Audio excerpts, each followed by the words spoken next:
Hello world, it's Godzilla with you once again. Hope you guys are doing well.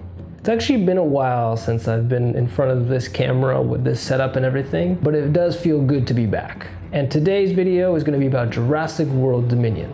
I'm going to give you guys my review of it, my thoughts on the film, and also probably my thoughts on the future of this franchise. So stay tuned and check it out in this video.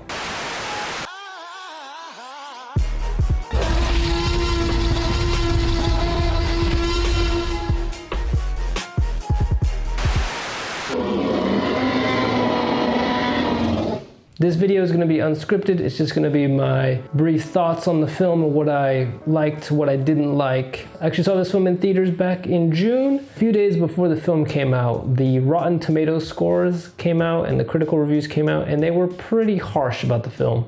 So that was already kind of going into my expectations about it. So I was already being a bit realistic that like, okay, this film is probably not going to be great. Let's just go in with that expectation. I feel like, to be fair, the film about met that expectation. There are things I really like about this movie. There are things that I find quite to be problematic, and there are some small things I actually did find disappointing. What I really do like about this movie is we get to see new dinosaurs. I think that's one of the best things about this film is that there's new dinosaurs, right? There's the Therizinosaurus, there's like the Pyroraptor, there's those other raptors, there's the Quetzalcoatlus, the giant pteranodon, feathered dinosaurs. Finally, it took them like, obviously with the first couple films in the 90s, the feathered dinosaurs were still kind of like a hypothesis in the scientific community. But I mean, since like Jurassic World, they could have had feathered dinosaurs in that film, because by then the scientific consensus was pretty strong that the dinosaurs had feathers. So in Jurassic World in 2015, they could have had feathered dinosaurs. It took all the way until 2022 for them to do feathered dinosaurs. And I think they did a really good job with them. I think the Pyroraptor and the feathers look great. I think the Therizinosaurus was great. I think the Therizinosaurus is probably one of the best things about this film. Like its sequence where it comes in and hunts Claire is terrifying. The fact that it's blind, which I think is really interesting, but has still like a great fight sequence at the end. Therizinosaurus was standout. I think its design was great. I think its appearance was great. So in that sense, the new dinosaurs were great. And that was something that I was really looking forward to. Giganotosaurus, obviously, but we'll get on the Giganotosaurus, however you pronounce it. Giganotosaurus, Giganotosaurus, the Giga. We'll get to that in a second. I also liked the location of the main part of the film, like the wildlife refuge in Italy that they were in. I thought that was a really unique setting. That felt like the most Jurassic Park part of the movie for me. Like I was like, okay, this is it, They're stranded in a refuge, the wildlife is on the loose, and they have to survive. Like that very much felt classic, like the first two films. And so I really like that part of the movie. And so that's where we kind of start to get into some of the issues of the film, because that's only like half the movie is in this like place in Italy, because the other parts of the movie are in a whole bunch of other places, like in America at the beginning or in Malta. And I have to say, in my opinion, I think the Malta sequence, I did not care for the Malta sequence. Maybe like the Raptors were cool, but the rest of it I just didn't care for. And I feel like the film would have benefited if we just went straight from like America straight to the wildlife refuge in Italy. And like it wasn't even like the dinosaurs there were not that interesting, because they just brought in, no offense, new raptors, okay? And then there was like the Allosaurus and the Carnosaurus for 2 seconds. And it was cool to see like dinosaurs causing havoc on the streets, but most of it was just like a chase sequence between Owen, trying to chase down the aircraft, and that's it. It wasn't really about dinosaurs running amok.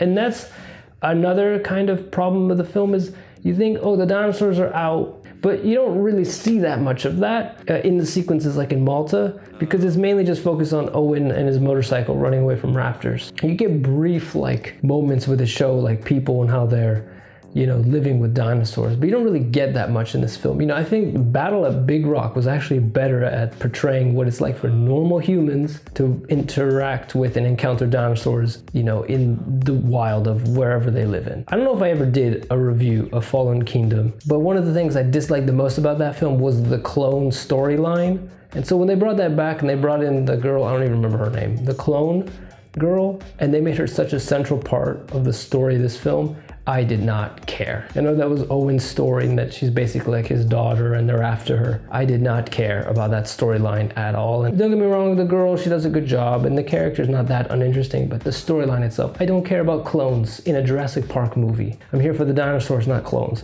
But they made that such a big part of the story. It was cool to see Blue had a baby, but I thought Blue would play a much bigger part of the story, and it was actually just her baby. Blue, who's in all the trailers, is in the movie for like 10 minutes. It's actually about her baby. There's more action sequences with the other raptors than there is about Blue, which is another problem with these movies. Is like, I get it, there's other raptors, but like there's also other kinds of dinosaurs besides raptors. Like, there's lots of other small human-sized dinosaurs that you can use besides raptors, but they could use more of the sea reptiles. Like the Mosasaurus gets like, again, that one sequence in the trailer with the Mosasaurus attacking the ship, that's like the entire sequence of the Mosasaurus in this film.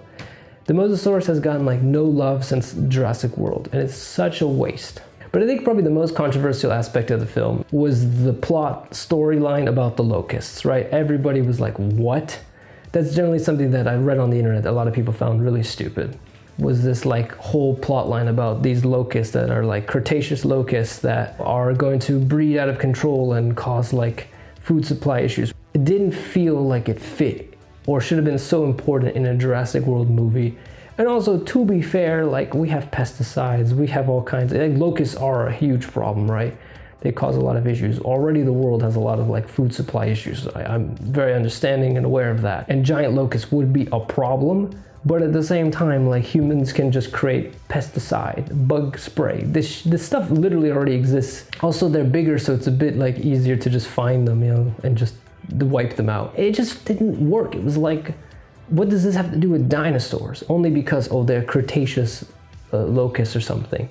You know, you would have thought maybe they could have done something like, oh, you know, the dinosaurs are loose, or there's a genetic company making new dinosaurs that are a problem, we have to stop them, or there's trafficking of dinosaurs, which is kind of what they do in the film anyway. But they decided, no, the real plot point of the film is these locusts and the problems they're gonna create. Like the main reason a lot of the film story happens is because of these locusts, and I thought that was kind of not stupid, but just like, why in this film? I get that they were trying to do something different, you know, or maybe something like unique, but it doesn't feel like it has anything to do with the dinosaurs. So I thought that the locust plotline was kind of stupid. Just didn't feel like it fit in a Jurassic World movie. And then we get to the Giganosaurus, however you want to pronounce it, right? Like many others, I was pumped to finally see this dinosaur. This is a dinosaur I've been a huge fan of since I was a kid. It's up there with T-Rex and Spinosaurus. It's one of my most favorite dinosaurs. I really wish the Giganosaurus would have been in Jurassic World, but it was fine. I was like, okay, I heard it's gonna be in Dominion. And I think this is where I was most disappointed. Because the rest of the film, again, I went into expectations of it not being great, so I accepted it, but I wanted the Giganosaurus to really excel. And in the scenes that the Giganosaurus shows up in, she is great. She's dominant, she's terrifying, she's scary. However, that's the problem, is that the scene she's in is not that many in the film. There's like really, what, 3 sequences. One that shows her basically kind of dominating the T-Rex, and that she shows that, it just shows that she kind of runs the wildlife refuge, right? She's the alpha predator. The next one is when like the whole gang is together, right? The new characters and the old characters are all together and they're trying to escape from the Giganotosaurus and not get eaten. And that's a cool sequence. And then literally the last sequence when the Giganotosaurus has a fight against the Therizinosaurus and the T-Rex. So you get like 3 sequences with the Giganotosaurus. 3. So it doesn't even feel like the Giganotosaurus is the main villain. Unlike the Indominus Rex, she owned Jurassic World, right? Or Jurassic Park 3, the Spinosaurus was like, you know, owned that film. The Therizinosaurus, honestly, ended up for me feeling more like it took up, not that the Therizinosaurus was the main antagonist necessarily, but I felt like it was more important than the Giganotosaurus. You know, there was a whole controversy before the movie came out about the redesign, because obviously the design is a bit more, you know, Hollywood than scientifically accurate. And to be fair, I like the design of the Giganotosaurus. In the scenes that she shows up in, she's great, and I really liked her. But I just wish there had been more scenes with her. I wish she had been more important to the film instead of focusing on the locusts. In Dominion, it just felt like, oh, the Rexy and the Therizinosaurus show up and kill it. Okay. It was only really a threat in one scene, so it's like, it never felt like the Giganotosaurus was this big problematic thing. It was just, I don't know, it's just a waste. And so in general, those are kind of my biggest problems with the film. I think the Locust storyline was kind of out of place and maybe a bit stupid. The Giga was a bit underwhelming. The Therizinosaurus was surprisingly great in this film. So where does the future of this franchise go? At this point, it may be best for this franchise to just take a break. After kind of seeing Fallen Kingdom in this film, it feels like they're just milking this franchise. And it's just like a lot of wasted potential. They're making mediocre films and trying so hard to do fan service, and it's just like, just give us great movies about dinosaurs. Don't focus on fan service. Don't focus on trying to be unique. Just give us cool stories about dinosaurs living in a modern human world. And apparently they can't do that. I know Camp Cretaceous just came out with another season that I haven't even watched yet, because I also felt a little bit like after season 4 that I was starting to get also a little bit burnt out on that show because they were starting to run out of ideas.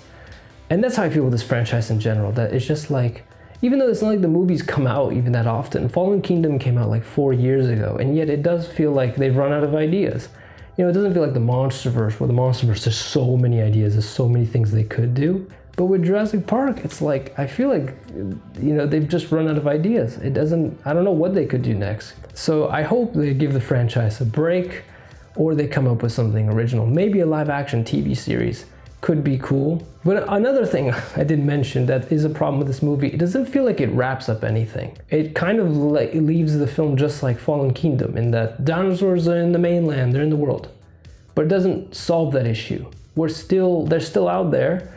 Some are wild, some are in a refuge, and that's it. It doesn't really feel like it was the end of the Jurassic Park saga as they claimed it was. In conclusion, Jurassic World Dominion, I definitely think that there were some good things I did enjoy about it. And I would say it was only slightly disappointing, really, because I had already been aware of the critical reviews. And I think more than anything else, I think this franchise just needs a break. You know, in general, like, is it entertaining and is it fun? Yeah, like, you'll have a good time if you're just looking for a kind of a dumb movie and you want to see dinosaurs. You'll enjoy that. Is it definitely the best film in the franchise? Absolutely not. There are much better films, obviously. The original, I really love Lost World, actually, even though Lost World gets a lot of hate. Let me know in the comments below your thoughts on the film, if you've seen it, where you think the Jurassic Park franchise could go after this. If you like this video, please give it a like, it really helps the channel, and subscribe if you haven't yet, and I'll see you all in the next video. Bye bye!